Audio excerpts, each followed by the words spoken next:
Hey friends, welcome back. So, the other day, Alex came to me with this crazy idea saying something about making a Jeffree Star mirror. Mirror tour!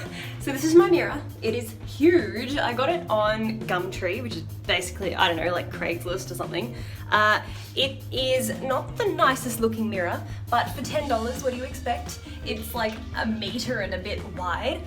I do love the size of it. It was the only long mirror that I could find online, but because it's ugly AF, I'm gonna ask Sam if he could do a little bit of a, just a teeny tiny, just a really, really easy DIY project for me. Sam? So you know Jeffree Star? Yeah, kind of. I mean, I've seen a couple of his videos. Do you know his favorite color? There was a lot of pink. Pink, Like, yes. a lot of pink. Well, he has this mirror, and I was wondering if you could maybe make the mirror for me. I'll Can show I you. see it first? No, I follow Alex's voiceover trying to make a mirror. And then you do the biscuit joint. Wait, where? So here it is, something similar to this. So I figure you could use like pink velvety material or something, and then little diamante things. I mean, that kind of looks like a bee. What's that fake leather, the word for it? Vinyl? Vinyl. Yeah, thank you. Kind of looks like could be a pink vinyl. Are they diamantes? Look, it says faux leather. Yeah, faux leather. Faux crystal button. Yeah, crystal buttons. I guess I can. Give it a go, Sam. Probably. Now after she showed me her idea, I did a couple of quick Google searches, found out what I was going to be signing up for is doing tufting. Now I've never done tufting before, but I thought how hard could that possibly be?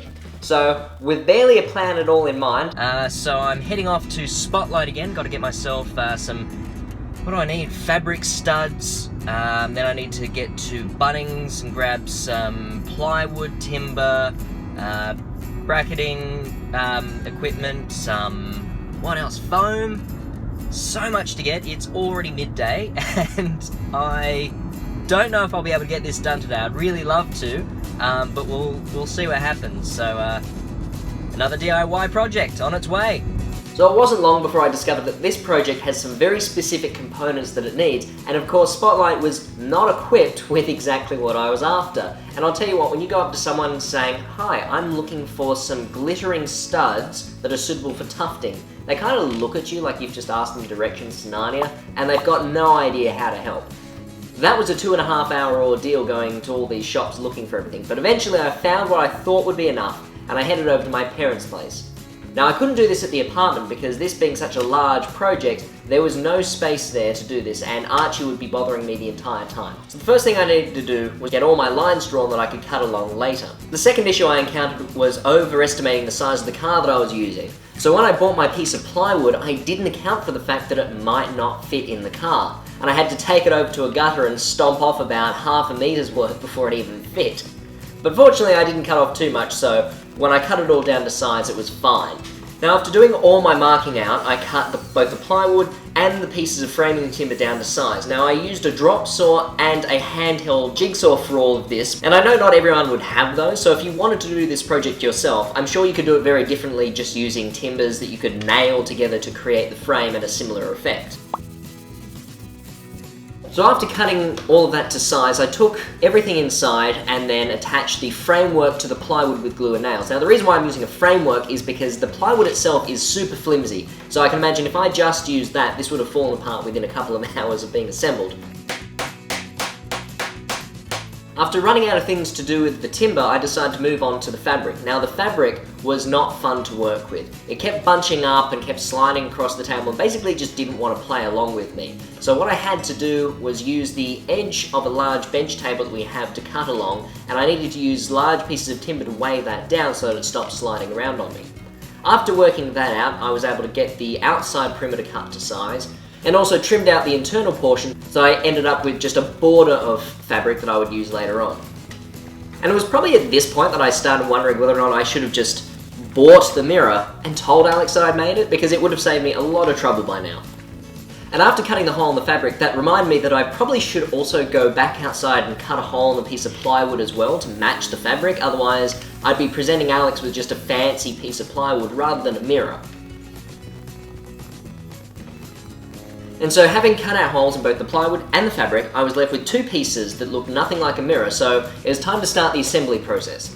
So I took the fabric, foam, and frame over to the bench to try and assemble it. Now once again, I was hit with the difficulties of working with the fabric as it wanted to slide all over the bench top, and then the foam wasn't much better, so eventually, I managed to get it all lined up and I could start pulling the fabric up onto the framework and attaching it with a staple. Now I'm sure when it comes to attaching fabrics to timber frames, an office stapler and just regular old staples probably isn't the way to go, but given that I hadn't prepared for this project and it was about the only thing that I had lying around that would maybe work, I decided to give it a go and can confirm it works, kinda. There was so much stapling to be done. Like, there are hundreds of staples in this mirror, and it may look pretty from the front, but around the back is a completely different story. It is a train wreck. It is the craft equivalent of a Tarantino scene back there. It's not pretty. And so you know how I said finding the right studs was like trying to locate Narnia? Well, since Spotlight didn't have what I needed, I had to try and come up with an alternate solution. So I put my mind to work and decided that if I got myself some buttons, thread, and oversized rhinestones, I could maybe create the effect of a solid stud. Now, if there was a part in this project where I thought my soul would leave my body, it would be now, because I then sat down at a table for about 3 hours threading 4 individual strands of thread through 32 buttons, and then had to glue rhinestones to each of those buttons. I was at it for 3 hours and it was mind-numbing. It was just monotonous work. But anyway, with some perseverance, I managed to get through them all, and then the next morning, I was able to start threading those studs through the fabric. So each one had to be pulled through. So how I did this was I got a needle and thread, threaded that up from the bottom, grabbed the thread of the stud with the needle, and then pulled it back down through the hole. So I did that 32 times, and then I was left with all 32 studs attached with little dangling bits of thread. After doing that for each of them, I was left with all the studs affixed, but they just had the thread dangling down. Now, I was wondering about how to attach these for a long time. At first I thought maybe I could try and put enough tension on the thread whilst tying it with my fingers, but since the space was so cramped and it was just so hard to get my fingers in there, I couldn't tie the knot fast enough before it all loosened up and then let go, and I was just back at square one again. So I gave up for that night and went to bed. Fortunately though, the next morning I came up with a very MacGyver-esque solution. Using only a nail, washer, and a vise, I was actually able to put enough tension on that gem, pressing it down into the frame, and then that left me enough time to tie a knot, put the nail through the knot, and then slide that nail up into the washer to hold it from the back. And then tying one final securing knot to keep it all from coming undone. After that little breakthrough, everything started to come along fairly quickly, and so probably in a short 30 minutes I had every single bead attached and tightened to the frame. So after that, there wasn't much left to do except put the mirror in the frame and then just wait for Dan and Alex so I could do the reveal. Okay, so it is the last day. Alex and Dan are going to be here any minute to pick up this mirror, so I just need to get the actual mirror attached to the frame. That should be a quick job, just going to put some nails all around the edges, and yeah, filming this on the phone at the moment because the camera has died and it's so close to the end, so I'm just going to pressure on and then you'll get to see the final product. Woo! Okay, I'm very nervous. I'm nervous, I'm excited. I'm mostly excited, and I think Alex will like it, but here we are, back at the apartment. We're going to set up the mirror. Alex is going to close her eyes. Archie's just going to have to leave his eyes open because we can't blindfold him.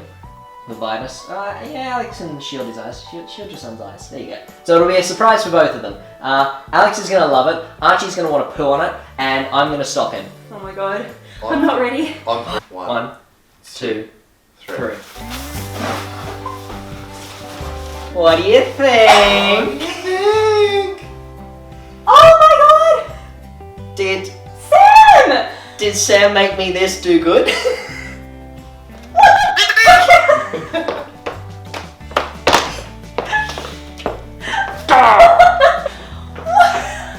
There you go. There's your mirror. I don't believe it! I'm literally going to cry. Wow! That's insane. I don't believe it. Sam, you did such a good job. And in 3 days. 3 days, huh? Well, not 3 full days of working, I think.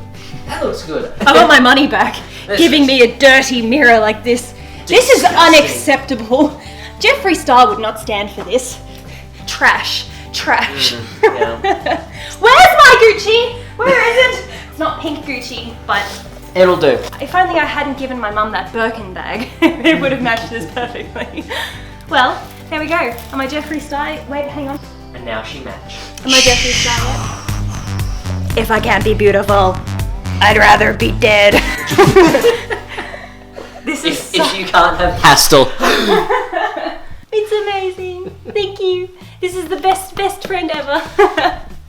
Yes. Okay, we just cue some Jeffree Star music and yeah. Well, Sam, I mean, Yeah. So this is the first episode in the series we're hoping to start of Sam Make Me This. make me this. I think it's got off to a good start. I think it's a fantastic start. Actu- I think the unicorn slides were like the sort of trial of it. This you have really like proved yourself, and I feel like you've got those 2 under your belt now. I think you can do anything. I think you did the best job ever. You're amazing. Awesome. So thank you so much for joining me on this journey. And if you've got any suggestions for what I should make next, because this is going to be a series, Make Me This is going to return. It's going to continue, and I'm going to need help. I'm going to need ideas, because I just want to make things. So if you've got any ideas, leave them in the comments below. And if you enjoyed what you've seen today, be sure to hit subscribe, make sure notifications are on so you see... Answer to your question. Did your watch just speak to us?